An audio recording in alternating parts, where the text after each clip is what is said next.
Je viens de vous le dire à l'instant, dans ce sommaire, le gouvernement a annoncé la partie numérique de son plan de relance pour transformer et redynamiser son économie. L'objectif est de placer le numérique au cœur de nouvelles initiatives pour une principauté qui se veut davantage modernisée et à la pointe des nouvelles technologies. Avec nous, dès maintenant, le monsieur transition numérique à Monaco, Frédéric Ginta. Bonsoir. Bonsoir. La transition numérique, nous en avons déjà parlé ensemble à la sortie du confinement. La principauté était en pleine mutation dans ce domaine avant cette crise sanitaire et la Covid-19 a fait faire un bond en termes de transition numérique par la force des choses. Mais ça ne suffit pas, il faut aller plus loin, c'est ça? Le prince a souhaité deux priorités pour la transition numérique du pays. La première, c'est un État qui soit encore plus efficace et résilient pour offrir des services à la population et aux administrés. Et la seconde, c'est que le numérique soit un axe majeur de la relance économique, à la fois pour aider les entreprises à se transformer, mais aussi pour attirer plus d'entreprises numériques. Et c'est ce que vous venez là de proposer justement avec la partie numérique du plan de relance pour transformer et redynamiser l'économie monégasque. Comment peut-on résumer ce plan, ce nouveau plan? Le gouvernement princier, effectivement, a inclus le fonds bleu dans son plan de relance. C'est un fonds qui est doté de 20 millions d'euros. C'est un effort très conséquent qui est fait par l'État monégasque. On parle de quasiment 500 euros par habitant. Oui, ça s'articule en trois axes, c'est ça? Exactement, ce D'accord. plan s'articule en trois axes.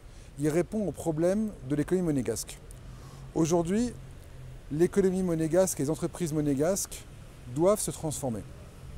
Pour se transformer, elles doivent développer les compétences en interne, mais elles doivent aussi être accompagnées. Donc ce fonds bleu fera trois choses. La première, c'est qu'il cofinancera la formation, l'équipement, l'accompagnement des entreprises monégasques dans la transformation numérique.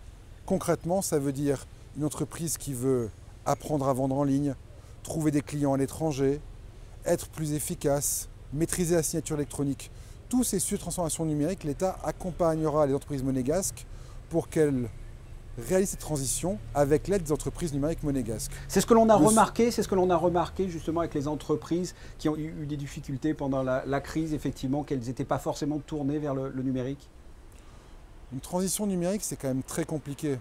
Il faut savoir son niveau, il faut savoir le potentiel et ensuite il faut s'équiper en termes de compétences internes et également d'accompagnement externe. Donc tous ces éléments sont assez compliqués. Effectivement, la crise a montré que l'entreprise avait besoin d'aide. Le gouvernement se mobilise pour accompagner les entreprises cette transition. Il se mobilise également pour aider à la création de plateformes monégasques pour des besoins locaux. Des besoins locaux, c'est du e-commerce, c'est la livraison de repas à domicile, c'est la réservation de tables de restaurant. Et il sera aussi utilisé pour financer la création de services sur le cloud monégasque. Alors ce cloud souverain, c'est une première en Europe, je crois, qu'un pays comme ça ait son propre cloud. Ça se concrétise, vous l'avez évoqué, mais ça se concrétise comment?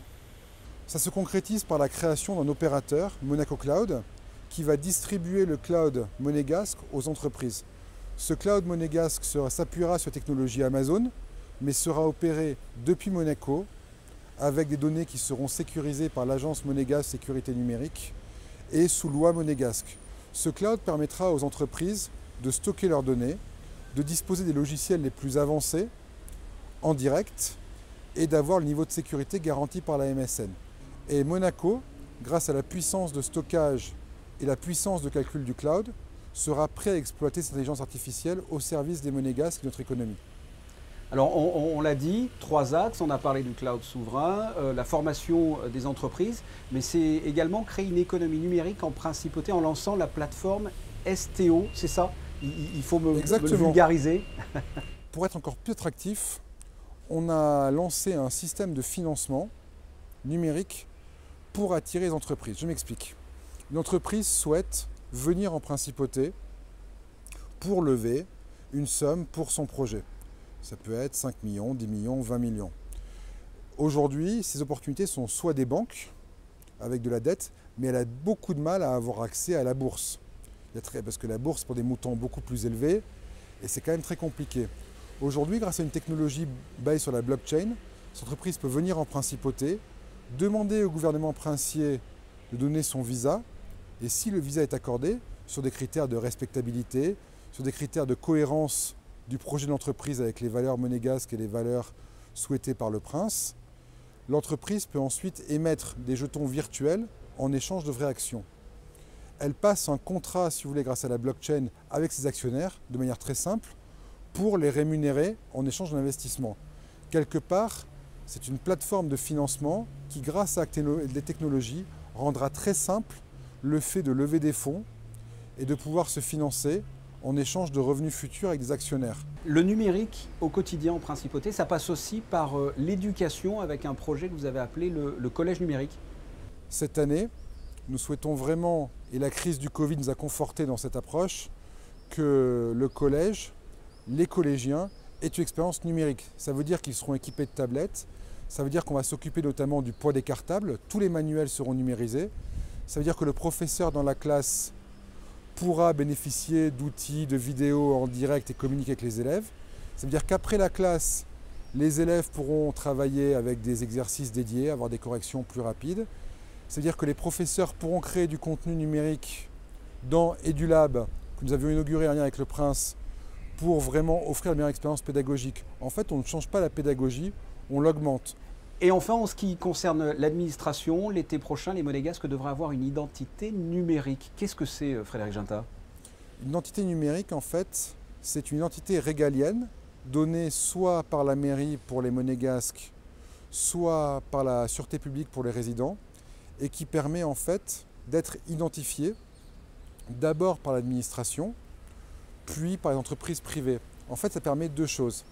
Ça permet que lorsque je me connecte à des services publics, je n'ai pas à redire plusieurs fois qui je suis. Je me connecte une fois et si je partage mes informations, l'État est au courant que c'est moi, il ne me demande plus de justificatif d'identité.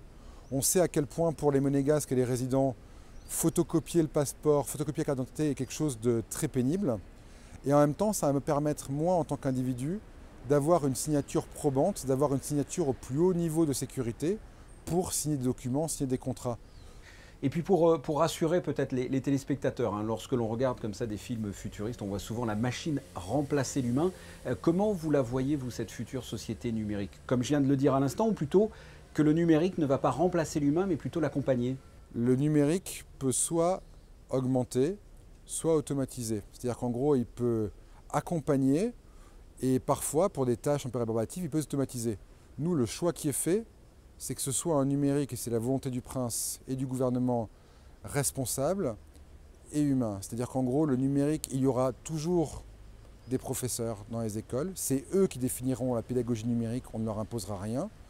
Il y aura toujours des gens pour vous répondre au téléphone ou pour répondre à vos courriers. Le but n'est pas de couper les effectifs. Le but est vraiment qu'aujourd'hui, les gens puissent bénéficier de ce vecteur qui est amené à se développer. Aujourd'hui, le numérique est au service de l'humain et pas l'inverse. Et en aucun cas, ça ne devrait changer. Voilà, le numérique au service de l'humain et pas l'inverse. Frédéric Ginta, merci d'avoir répondu à mes questions. Merci à vous.